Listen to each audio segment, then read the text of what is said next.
Hey friends, if you wish to fix microphone issue on Windows 11, then please watch this video. I will guide you through the process.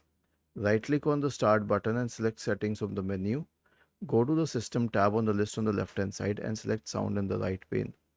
Now, the microphone is the input one. Make sure that it is selected at the right microphone. Click on this forward pointing arrow.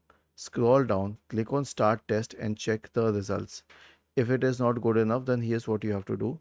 Search for device manager in the Windows search bar and open the device manager. Expand the list to audio inputs and outputs and right click on the microphone and update the drivers. Okay. And lastly, update Windows. So go to the Windows Update tab on the list on the left hand side and click on check for updates in the right pane. Was this helpful? If yes, then please subscribe to the channel. If not, then let us know in the comment section of the video on how we could help you further. Thank you for watching this video and have a nice day.